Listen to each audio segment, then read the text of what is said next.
அடுத்ததாக இப்னு ஸைத் ரஹிமஹுல்லா அவர்கள் விளக்கம் சொல்லும்போது ثم السبيل يسره أي هداه للإسلام الذي يسره له وأعلمه به والسبيل سبيل الإسلام.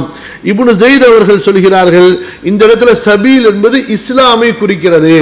அதாவது எல்லோருக்கும் அல்லாஹ் சுப்ஹானஹு வ தஆலா இந்த இஸ்லாமிய மார்க்கத்தை இலகுவாக்கி வைத்து விட்டான். யார் இதன் பக்கம் வந்து சேர வேண்டும் என்று ஆசைப்படுகிறார்களோ அவர்களுக்கு கண்டிப்பாக இந்த மார்க்கம் கிடைத்துவிடும். இந்த மார்க்கத்தை அவர்களுக்கு அல்லாஹ் அறிவித்து கொடுத்து விடுவான்.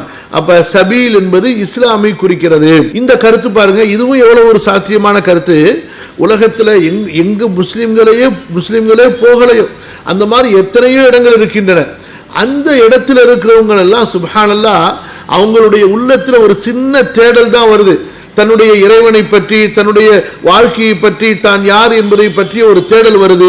அந்த தேடல் அப்படியே அவர்களை கொண்டு வந்து இஸ்லாமிய மார்க்கத்தில் கொண்டு வந்து நிறுத்தி விடுகிறது. அவர்கள் இஸ்லாமை ஏற்றுக்கொள்கிறார்கள்.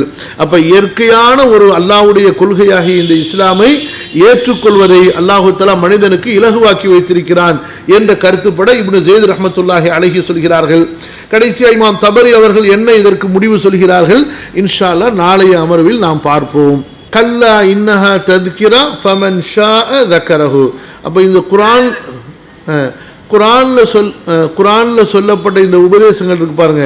குர்ஆன்ல அல்லாஹ் நமக்கு என்னென்ன அறிவுரைகளை சொல்கிறானோ அந்த அறிவுரைகளை எல்லாம் நம்ம மனசுல உள்வாங்கி பதிய வைத்துக் கொள்ளணும். இப்ப உதாரணமா இந்த சூறால அல்லாஹ் என்ன சொல்றான், ஒருவன் ஏழை, சூரா அபஸ வ தவல்லா அன் ஜாஅஹுல் அமா. இந்த அல்லாஹ் இந்த சூறால என்ன சொல்லப்படுகிறது, ஏழைகளை புறக்கணிச்சிடாதீங்க. ஒருத்தர் செல்வந்தர் என்பதனால அவருக்கு போய் வலியக்க நீங்க போய் உழுவாதீங்க. மக்களை யாரு சத்தியத்தை தேடுறாங்களோ அவங்களுக்கு நீங்க சத்தியத்தை சொல்லுங்க. சத்தியத்தை புறக்கணிக்கிறவங்களுக்கு ஒரு தடவை நீங்க சொல்லிட்டீங்களா விட்டுருங்க, அவனுக்கு போய் வலியக்க உழுவாதீங்க. ஸோ இந்த மாதிரி நிறைய உபதேசங்கள் அல்லாஹ் குர்ஆன்ல சொல்றான் பாருங்க.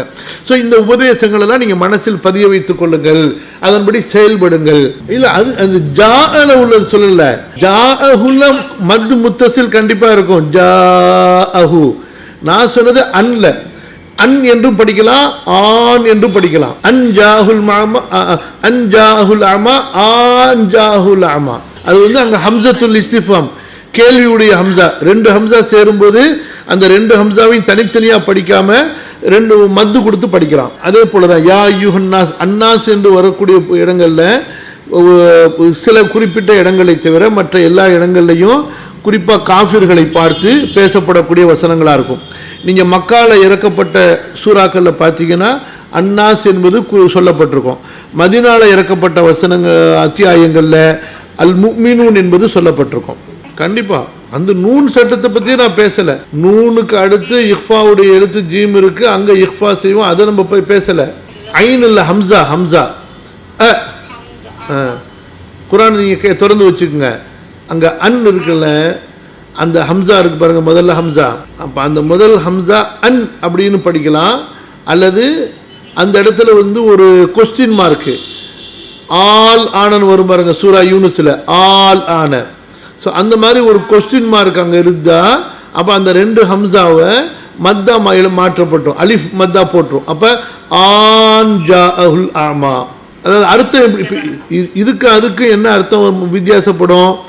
ஒரு குருடர், அந்த குருடர் அவரிடம் வந்ததற்காக அவர் முகத்தை திருப்பி கொண்டாரா, புறக்கணித்து விட்டாரா, முகம் சிலித்து சுருக்கி கொண்டாரா அப்படின்னு அர்த்தம் வரும். இப்படி அர்த்தம் வைக்கும்போது ஆன்ஜாஅஹுல் அமா அப்படி வைக்கும்போது எப்படி அர்த்தம் வரும், அவர் முகத்தை சுளித்து கொண்டார், முகம் திருப்பி கொண்டார். ஏன், அவரிடத்திலே அந்த குருடர் வந்ததற்காகவா, கேள்வியா போயிட அர்த்தம். சரிமா? பாரக்கல்லாஹு லீ வலக்கும்.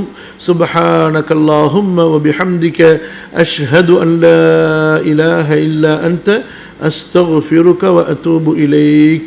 அஸ்ஸலாமு அலைக்கும் வ ரஹ்மத்துல்லாஹி வ பரகாத்துஹு.